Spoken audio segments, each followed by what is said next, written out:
Welcome to Frankly with Dean LaFerla. We're back again with Professor James Hicks from the Department of Ecology and Evolutionary Biology. What about some of the research you've done? So we know that there's a lot of attention focused on football players, but you've done some groundbreaking work on water polo players. Can you comment a little bit about that?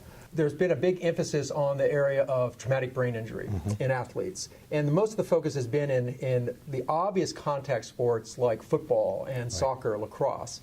I had 3 sons that played water polo, and growing up here in Southern California, water polo is a big deal, a big sport. And so became interested, and I just asked the question, I wonder what's going on with traumatic brain injury or concussion. We call mild traumatic brain injury, it's called concussion. What's the evidence of that, or how much does it occur in water polo?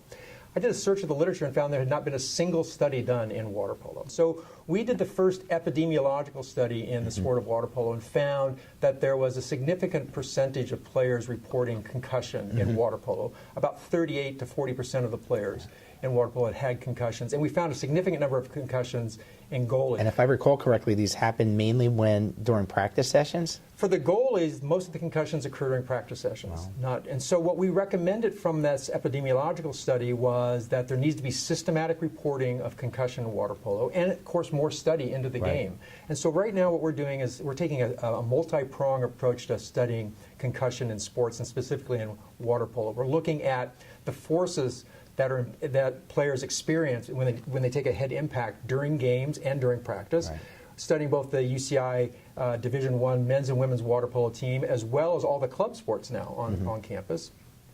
And we're also doing some working with engineers, looking at protective headgear and how it might influence or how it might reduce head impact during play and during practice.